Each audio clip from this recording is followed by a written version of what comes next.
Hello friends, welcome back to today's new video. तो दोस्तों, आज के वीडियो में मैं लेके आया हूँ मेरी ज्योमेट्री यानी कि मैथ्स 2 की जो आंसर शीट है वो लेके आया हूँ। ये जो आंसर शीट है वो 2 चैप्टर के ऊपर बेस्ड थी। इसका क्वेश्चन पेपर मैंने ऑलरेडी मेरे लास्ट वीडियो में अपलोड कर रखा है।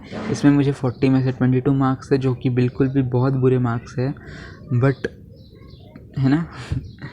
तो आपको इसमें क्या सीखना है? आपको इसमें सीखना है कि आपको कौन सी गलतियाँ आपके एग्ज़ाम के टाइम पे नहीं करनी है और क्या क्या आपको करना है, ठीक है।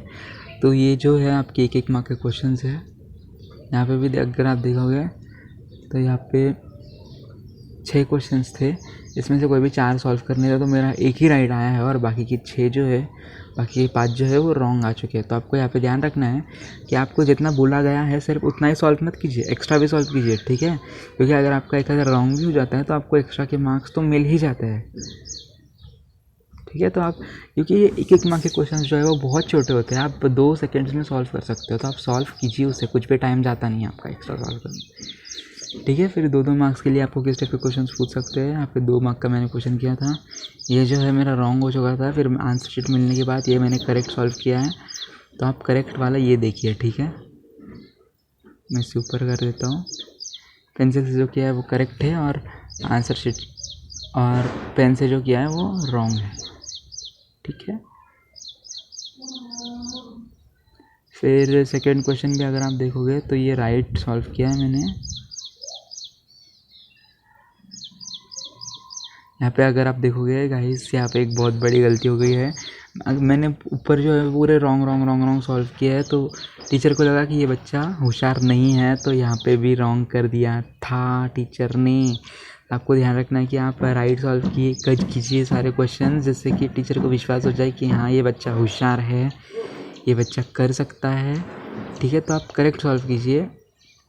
तो यहाँ पे मुझे 2 मार्क्स मिल चुके हैं। अगर टीचर रॉन्ग करते थे तो मुझे इधर 2 मार्क्स भी नहीं मिलते गाइस, बट मिल चुके हैं।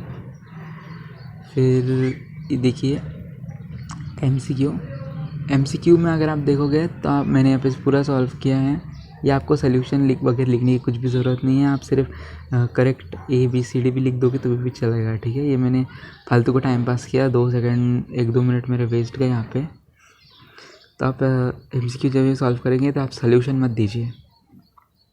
फिर यहाँ पे भी अगर आप देखोगे तो मैंने ट्रायंगल ड्रॉ किया है, तो आपको फिगर्स ड्रॉ करनी है आपके पेपर में। आप पेन से करिए, ठीक है, क्योंकि बोर्ड में इंस्ट्रक्शन दिए जाते हैं कि आपको पेन से ड्रॉ करना है।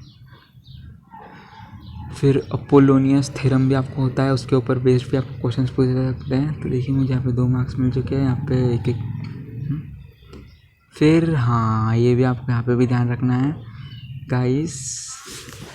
मैंने जो है ये सारे करेक्ट सॉल्व किया है, ये भी करेक्ट सॉल्व किया है, बट मेरा सिर्फ यही रॉन्ग हो गया। तो मुझे यहाँ पे ये 2 मार्क का क्वेश्चन था, एटलीस्ट 1.5 तो मिलना चाहिए था ना, ठीक है। बट यहाँ पे मुझे पूरा रॉन्ग कर दिया गया। क्यों किया रॉन्ग? क्योंकि ये जो वैल्यू है ये इन सब से पहले लिखनी थी। अगर फर्स्ट स्टेप ही रॉन्ग हो जाए तो ये सारे करेक्ट कैसे आ सकते हैं? क्योंकि गाइस करेक्ट क्या बोलो क्या, क्योंकि ये मैंने रट्टा मारा था क्वेश्चन, इसलिए मैंने ये करेक्ट कर दिए। बट यहाँ पे 45 डिग्री लिखना था तो मैंने 90 डिग्री लिख दिया। बट टीचर मुझे कैसे मार्क्स देंगे यार? अगर फर्स्ट स्टेप रॉन्ग है तो बाकी के थोड़ी ना मार्क्स दे सकते, ठीक है।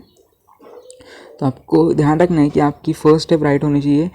फिर भले आपकी जो अगले स्टेप्स है वो राइट हो, आपको उसके मार्क्स नहीं मिलेंगे, 0 मार्क्स मिलेंगे उसके। आपको फर्स्ट स्टेप अगर आपने रॉन्ग लिखी है तो आपको बाकी की जो भी स्टेप्स है वो देखे भी नहीं जाएंगे, आपको डायरेक्टली 0 दे दिया जाएगा,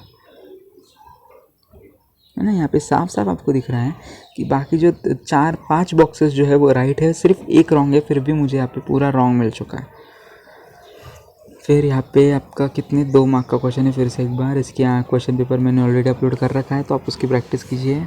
आप मेरी आंसर शीट भी रेफ़र कर सकते हो, जहाँ पे सही क्वेश्चन है वही रेफ़र कीजिए, ठीक है। जहाँ पे गलत है वो मत रेफ़र कीजिए। फिर यहाँ पे 4 मार्क का क्वेश्चन मेरा रॉन्ग हो चुका है, मुझे नहीं आया सॉल्व करने। फिर ये प्रूव दैट का क्वेश्चन है, 3 मार्क का था, सॉरी। ये प्रूव दैट में मुझे इधर 3 मार्क्स मिल चुके हैं पूरे। आप ये रेफ़र कर सकते हो कि ये मेरा राइट है। आपको थ्योरम का जो थ्योरम है वो भी लिखना है, ठीक है। स्टार्टिंग में थ्योरम भी लिखना है आपको, डायरेक्टली ये नहीं लिखना है कि 1 टू प्रूव, ये नहीं लिखना है आपको, थ्योरम भी लिखना है, तो आपका 1 या फिर आधा मार्क चला जाएगा, ठीक है, अगर आप थ्योरम नहीं लिखोगे तो। फिर यहाँ पे भी मुझे फिर से 3 मार्क्स मिल चुके हैं, तो मेरी आंसर शीट जो है ख़त्म हो चुकी है और फाइनल मार्क्स जो है मुझे 22 मिले हैं। कितने मिले हैं? 22 आउट ऑफ 40, जो कि बहुत बुरे मार्क्स है। तो आप ट्राई कीजिए कि आपने देखा ना कि मैंने क्या क्या गलती की मेरे आंसर शीट में, तो आपको वो गलती रिपीट नहीं करनी है। आई होप आपको वीडियो पसंद आया। वीडियो पसंद आया तो वीडियो को जरूर लाइक कीजिए। अगर फर्स्ट टाइम है तो चैनल को सब्सक्राइब कर दीजिए, क्योंकि इस टाइप के क्वेश्चंस जो है मैं अपलोड करते रहता हूँ मेरे चैनल पे। ठीक है, तो मिलते हैं हमारे नेक्स्ट वीडियो के साथ जल्दी। तब तक के लिए good bye, all the best for your exam.